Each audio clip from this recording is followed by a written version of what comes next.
Welcome back to the Deep Dive. This is the place where we really dig into complex histories, complex theories, look at the source material you've given us, and try to break down why it all still matters today. And today, wow, we're looking behind the very austere walls of the prison system. But maybe not in the way you'd expect. We're not just looking at the law books. No, definitely not. Our mission today is really an in-depth look at let's call them the foundational origins of the modern penal system. We're zeroing in on how the prison became, almost strangely, the #1 go-to form of punishment across the West. Right. And like you said, we have to go way beyond just the legal codes or the sort of abstract philosophy that was floating around in the late 18th century. We need to understand the disciplinary mechanisms, these non-legal systems of control that actually built the institution of the prison, well before the law even caught up and formally defined it. And this is where the source material just drops this bombshell, really. It's the aha moment for this deep dive. The prison, the one we recognize today, it wasn't, dreamt up by judges and politicians drafting new laws. Not initially, no. It seems it emerged almost stealthily from something that already existed, a non-legal setup aimed at something very practical, very economic. Precisely. It was about disciplining individuals, creating a system to, classify them, fix them very precisely in space, and train their bodies. Train them for maximum usefulness and, crucially, obedience, docility. That distinction feels absolutely critical. Yeah. So we're looking at how this whole apparatus, this technology of observation, meticulous record-keeping, constantly gathering knowledge about people, how that paved the way for the prison to become not just an option, but almost the natural, inevitable punishment. The penalty par excellence, as the sources put it. It's like the legal system just rubber-stamped a machine that was already running smoothly. Okay, let's really unpack this core idea. If the prison wasn't first a legal thing, not mainly from judges or thinkers, what was it? You're saying it kind of built itself outside the law courts, working through these sophisticated, sometimes invisible procedures, acting on the social body. It sounds less like, legal reform and more like some kind of advanced social engineering, maybe even behavioral engineering, perfectly suited for a new industrial age. That's a really good way to put it. That comparison is key. We have to stop thinking about this just as a place to hold people. Right. Detention. Exactly. It was, first and foremost, a system of control. And its design goal was to make individuals, quote, docile and useful. The sources lay out 5 specific interconnected actions of this pre-legal disciplinary machine. And these actions weren't invented for prisons. They were honed elsewhere. Like workshops. Workshops, definitely. Military barracks, schools, hospitals even. Places where controlling groups of people efficiently was paramount. 5 key actions. Okay, we need to walk through these. Because this sounds like where the real mechanics of this social machine get built. The source of the prison's power, maybe? Absolutely. The first action, maybe the most basic, was fixing individuals in space. Fixing them. Yeah, locating them precisely, partitioning space, controlling every movement. It wasn't just locking a door, it was micromanaging where you were second by second. Everyone had an assigned spot, an assigned task in that spot. So a grid, a literal grid placed over people. You could think of it that way. It ensures every single body can be tracked, accounted for, constantly. The spatial control. What about classification? Because you can't run a big system without categories, right?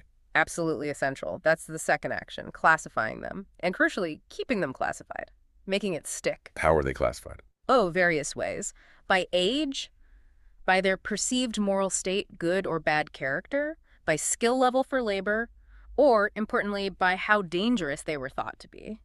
And this wasn't just filing paperwork, it was an act of power. The classification decided how you'd be treated, what work you'd do, what training you'd get.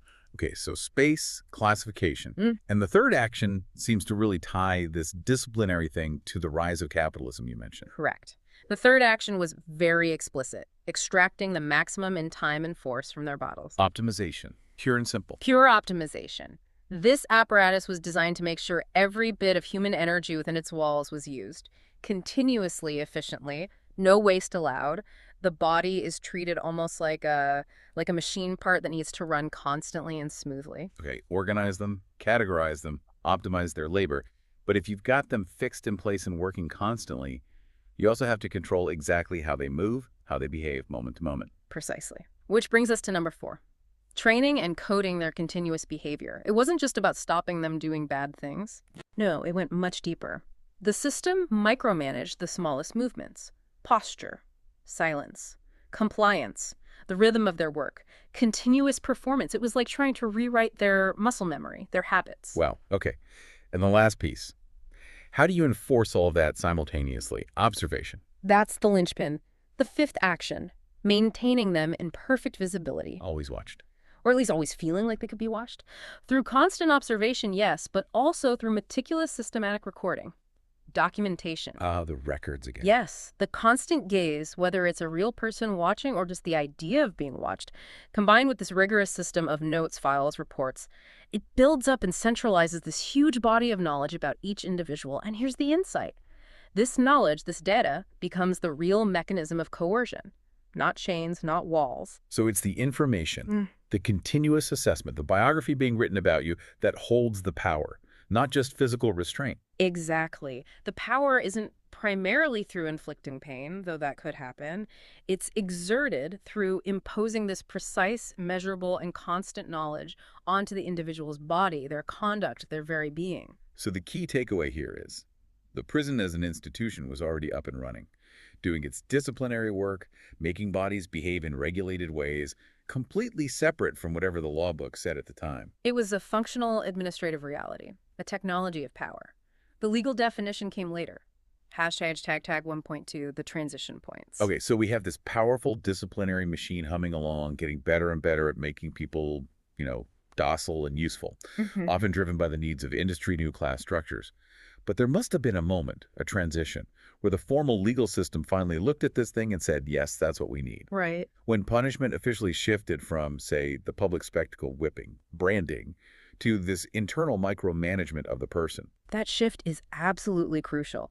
Moving from traditional public physical punishment, which really targeted the crime and the offender's body, to discipline, which targets their potential future behavior, their entire personality, their soul, if you like.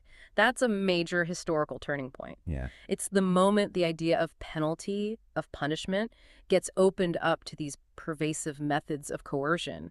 It gives the whole punitive system this unprecedented, really intimate access to humanity itself, to the inner workings of the individual. Access to their habits, their tendencies, not just the specific illegal act they committed. And the sources say we can actually trace this shift through some historical models of prisons, places where these disciplinary methods were first openly used on people convicted by the law. That's right. These are the first visible points where the transition happened. The key examples always mentioned are institutions like the one in Ghent, in what's now Belgium, Gloucester in England, and the very famous Walnut Street Jail in Philadelphia. Walnut Street? Yeah, you hear about that one. And it's so important to get this. These places weren't popping up because some legal philosopher had a bright idea. They were essentially the first places where a technical solution that already existed, the disciplinary system, was applied to solve a penal problem, how to deal with criminals. So take Walnut Street. How did it embody this idea of the disciplinary system colonizing the legal institution? What did they do there that showed this takeover? Well, Walnut Street, starting around the 1790s, was critical because it wasn't just about locking people away. It introduced highly structured, silent labor. Ah, the silence. Yes, the system of solitary work combined with intense moral instruction. This wasn't just imprisonment. This was reformation through regimentation. The law might have just required confinement, right? Yeah, keep them off the streets. But the disciplinary apparatus, when it took over Walnut Street, injected all these other requirements. Solitary work, silence, careful classification of inmates based on behavior, continuous moral surveillance by the keepers. That wasn't in the basic legal sentence. So these famous early prisons, they weren't really revolutionary legal concepts. They were just the first places where these disciplinary techniques, perfected in factories, armies, schools, finally latched onto the legal system. They offered a ready-made, efficient, and maybe crucially, a less visible, less messy method of control than public executions. Absolutely. The disciplinary methods were just so good at getting utility out of people and making them compliant. They just sort of took over the legal job. And the law, frankly, was probably looking for a better way, something efficient, something that felt morally cleaner than public torture, Yeah, progress. Right, so it readily adopted this pre-existing control structure. By the early 19th century, new laws defined punishment as this general function of society, applied equally to everyone. But in doing that, the law basically married itself to a disciplinary system that was fundamentally unequal, focused on drilling down into individual behavior and subjugating the person. Okay, so the legal system adopts the disciplinary machine, and suddenly the prison becomes the obvious choice, the penalty par excellence. But why? Why did this hybrid thing, part legal equality, part technical discipline, become so accepted so fast almost everywhere? It achieved something the sources call economico-moral self-evidence. Okay, break that down. Economico-moral. It's a dense phrase, but key. Economically, it just made sense in this emerging industrial world. It was efficient, quantifiable. Morally, it looked like progress, enlightenment. Right. Better than chopping hands off. Exactly. It seemed like the only sensible, forward-thinking alternative to the old, brutal penalties. It wasn't seen as just one choice among many. It felt like it was carried forward by history itself, presented as the progress of ideas and the improvement in morals. It felt inevitable. We should spend a bit more time on that logic, especially the moral side, the claim of equality. That's the big selling point for the prison sentence, isn't it? Still is, maybe. It's the absolute defining claim. The prison is legally based on one simple thing: deprivation of liberty. Taking away freedom. Right. And in a society that's increasingly defining itself around the idea of free individuals, free agents, in a market where liberty is supposed to be this universal thing everyone has and values well, then losing that liberty is something that, in theory, hurts everyone equally. Yeah, the sources mention someone called DuPont saying the loss of liberty is a universal and constant feeling. Exactly. And that claimed universality is where the moral self-evidence comes from. Think about it. Contrast it with, say, a fine. Right. $1,000 fine means nothing to a rich person, but it ruins a poor person.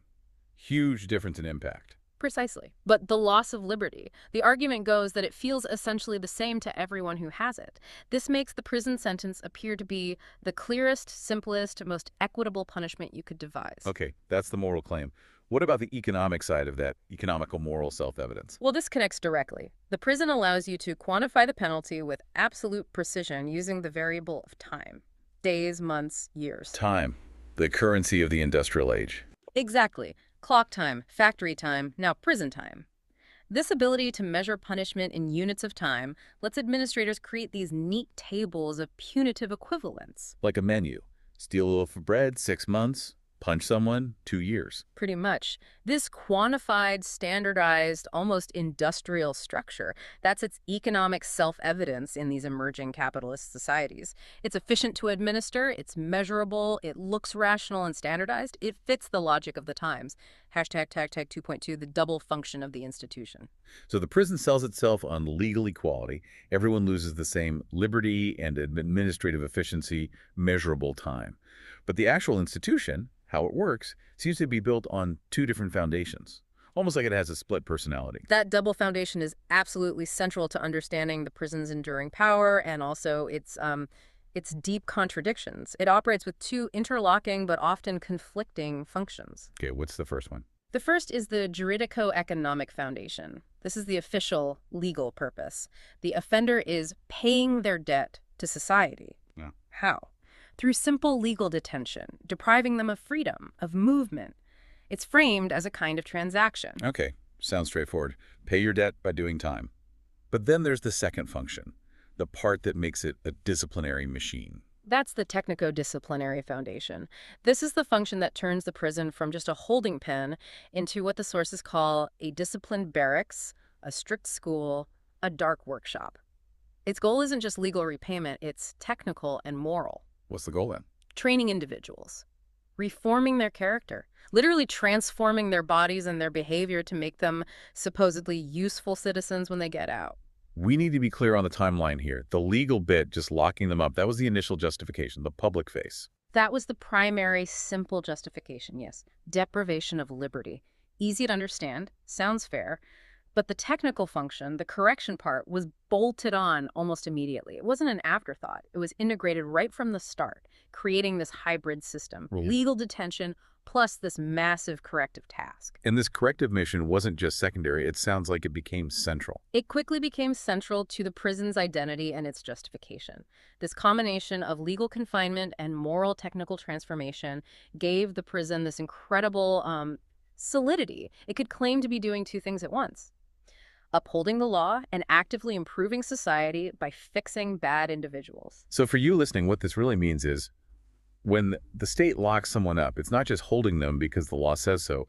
It's also actively, technically, systematically trying to change who they are deep down through discipline. Right. The prison is supposed to settle a legal debt, but it's also carrying this huge, arguably impossible moral weight of reforming souls. That tension, that contradiction is built right into the walls, into the very idea of the place. Okay, if the main goal, beyond just detention, is transforming the person through this minute discipline, you need the perfect setup for that, the perfect tool.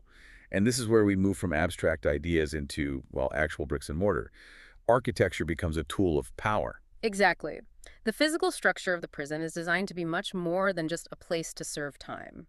It has to be the place where what we might call clinical knowledge of the convict gets created. Clinical knowledge, like a doctor studying a patient. In a way, yes. This knowledge comes directly from watching behavior, minute by minute, trying to figure out their deeper states of mind, looking for signs of moral improvement. The whole penitentiary system starts acting like a giant laboratory. It's not working from abstract legal rules anymore. It's working by observing, gathering data on these individuals, these social defects. And the ultimate architectural expression of this, the mechanism for total observation, is Bentham's panopticon. Right. Yeah. Jeremy Bentham's panopticon design is the absolute purest expression of this theme.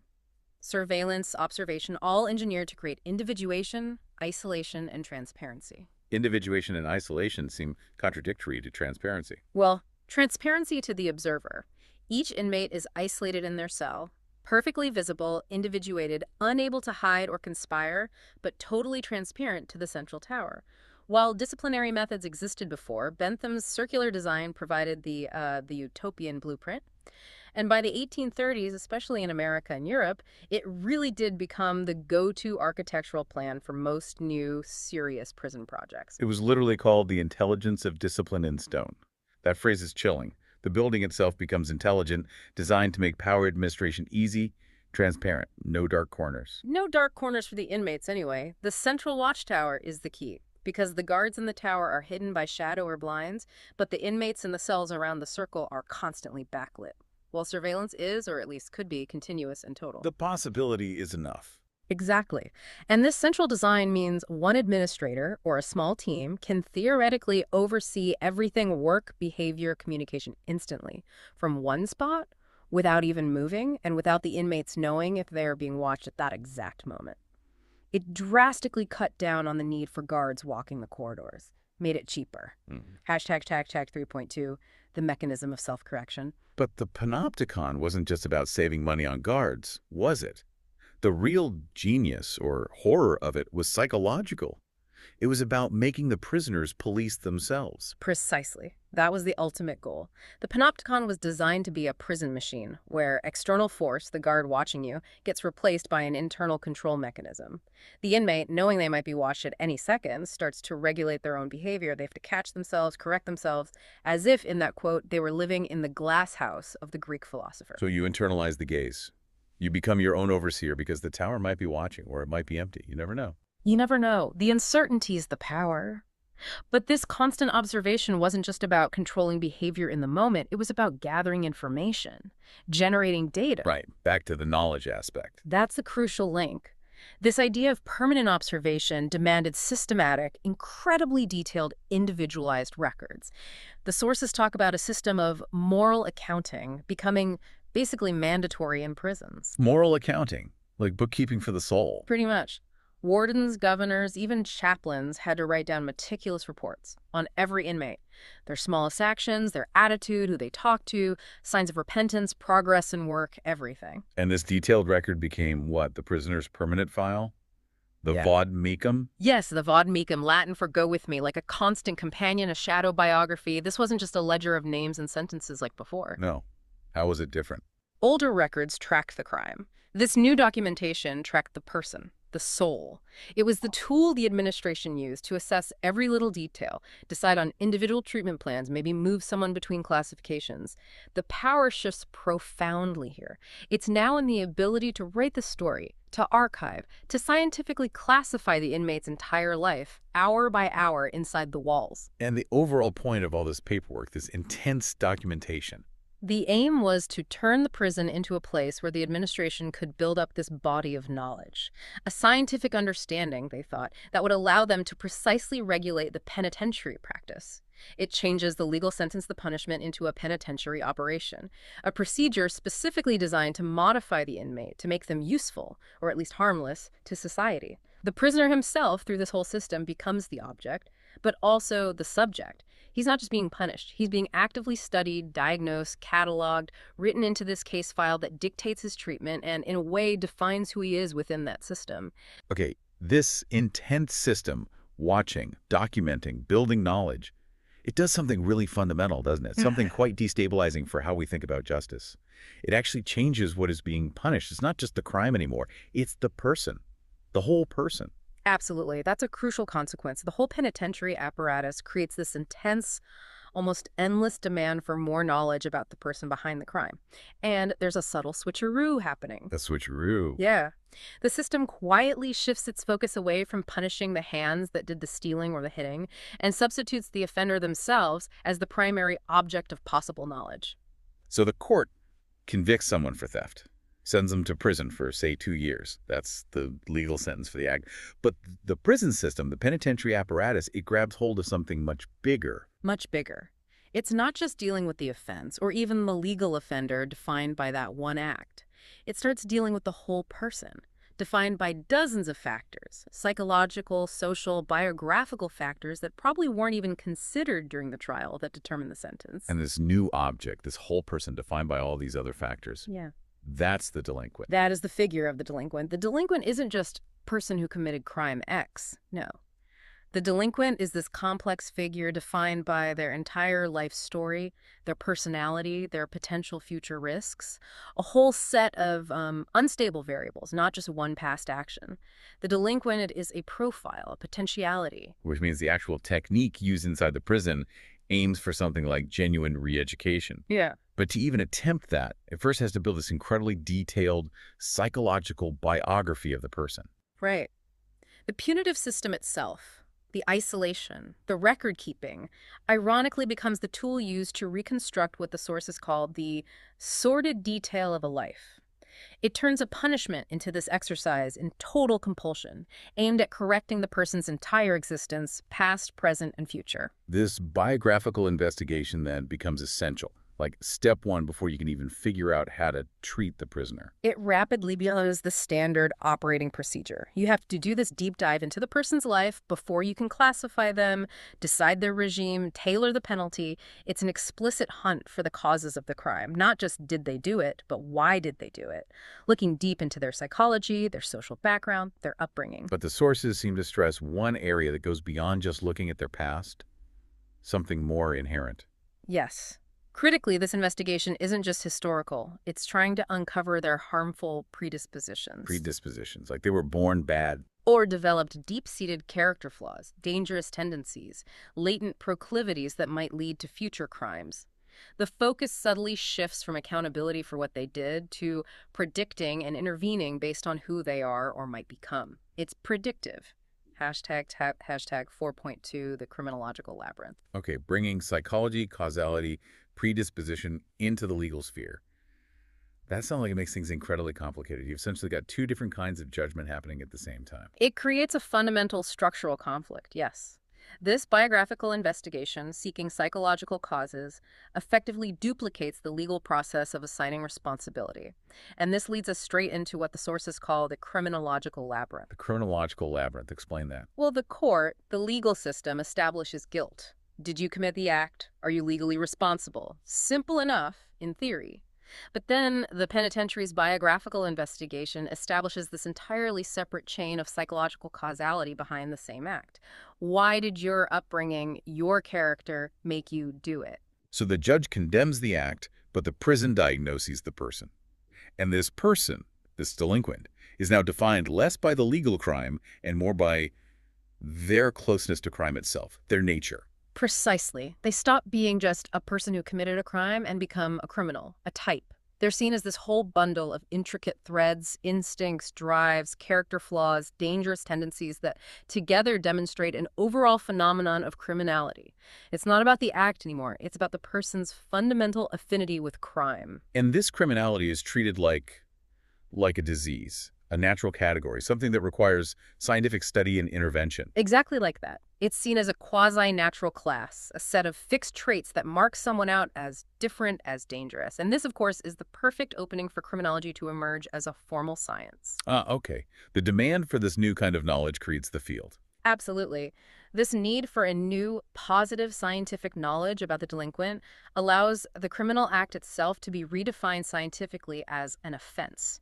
It lets criminology step in and operate on this broad horizon of truth, medical truth, psychological truth, social truth, rather than the narrow horizon of legal justice. So the power to punish gets this huge boost.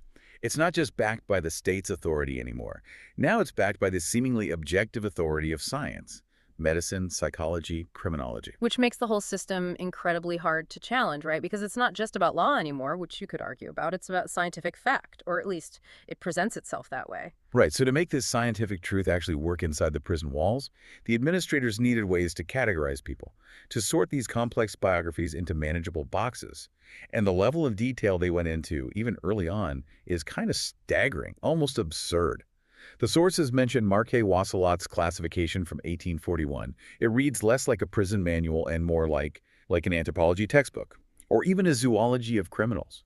It was exactly like that, a massive effort in taxonomy, trying to pin down the criminal as this distinct, recognizable type, an anomaly, almost like a separate human subspecies, totally different from the normal, law-abiding, working citizen.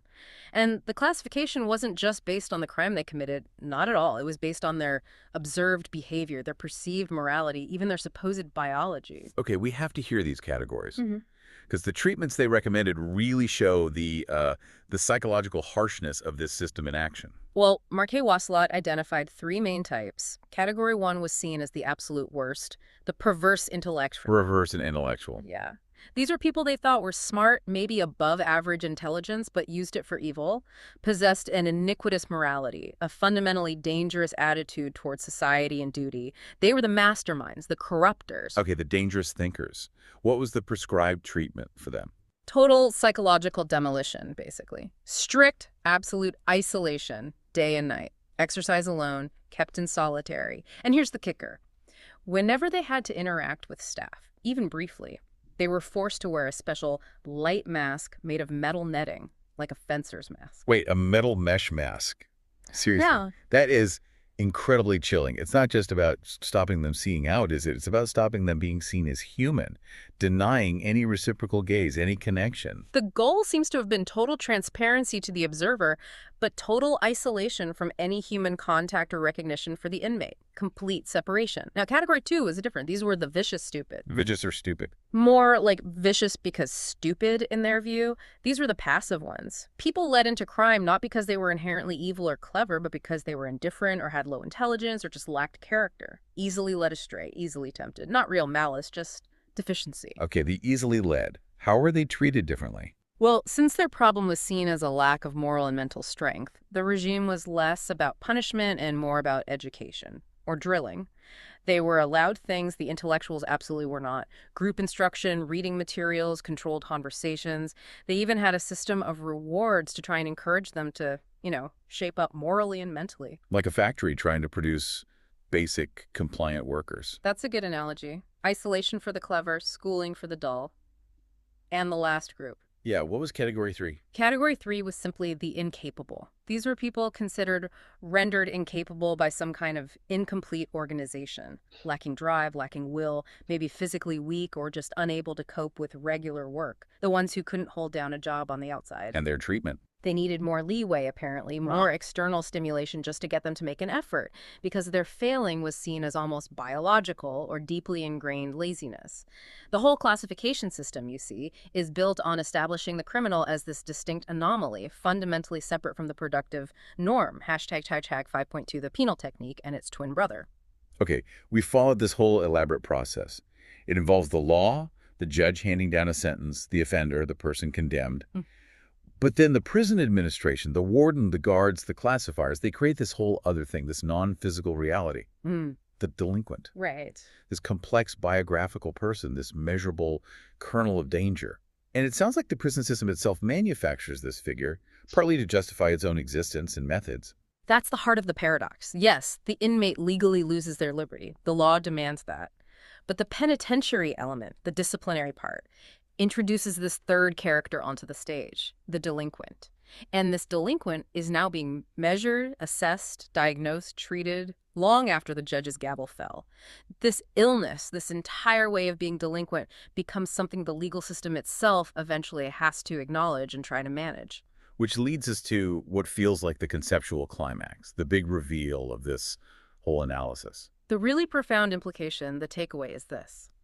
The penitentiary technique, the methods of surveillance, classification, documentation, and the figure of the delinquent are essentially twin brothers. Twin brothers. Yes, born together. The standard story is that society somehow discovered delinquents, understood their nature, and then built prisons to deal with them. Right. Identify the problem, then create the solution.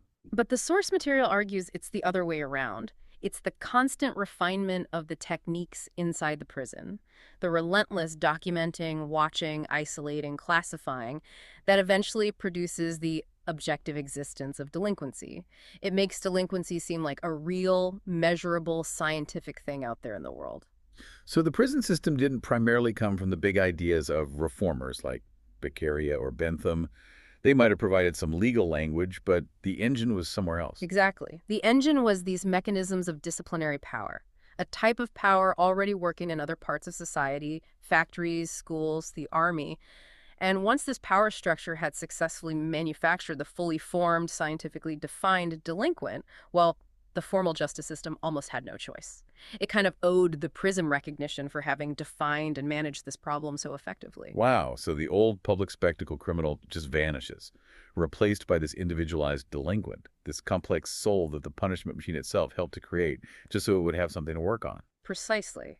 The courts might send a convicted person to prison based on law, but once inside, the prison's disciplinary machine manufactures the scientific truth, the biographical truth about that individual. And eventually, the courts start relying on that truth for classifying people and deciding future sentences. It's a closed loop. Hashtag tied outro. Okay, that brings us to the end of this really intense journey through these complete and austere institutions. We've laid out how the modern prison wasn't primarily a legal invention first. It was an incredibly efficient machine for producing knowledge and discipline aimed at making people docile and useful. Then it got locked in as the state's main legal punishment. Mm-hmm. And that crucial shift wasn't just about different buildings. It was about shifting the target. From punishing the specific acts someone committed to defining, analyzing, and trying to correct the entire person, the figure we now call the delinquent. And maybe the most striking takeaway is how incredibly efficient the prison is in justifying itself. It literally manufactures the very object, the delinquent, the individual needing scientific intervention that it claims it exists to control and cure. Right. This constant process of classifying, watching, writing biographies, it gives the whole apparatus an endless reason to exist. It allows criminology, psychology, all these specialized fields to operate perpetually on this horizon of finding truth. So what does all this history, this theory, mean for you listening today? Well, digging into this forces you, really, to question not just what we punish or how, but whom we are actually punishing, and how our very ideas about justice got tangled up with this drive for specialized knowledge, psychological profiles, risk assessments, massive data collection, how that changed justice from being about retribution for an act, maybe, to this relentless project of transforming individuals. Yeah, this deep dive really suggests that the justice system embraced the prison, not because it was inherently the most just or humane idea to come out of legal reform, but maybe because it was the most economically efficient, administratively convenient, and powerful mechanism of control that was already working quite well under the radar. So if the delinquent, this biographical entity, is at least in part a figure constructed by the very system designed to manage it, that leads to a pretty provocative final thought, doesn't it? It does. We have to ask, looking around modern society, what other powerful institutions, maybe ones built on similar principles of surveillance, classification, and generating personalized data, what other institutions might be creating and defining the very problems or anomalies they claim they exist to solve? Something to think about. A powerful, maybe unsettling thought to carry with you. Thanks for joining us on the deep dive. We'll see you next time.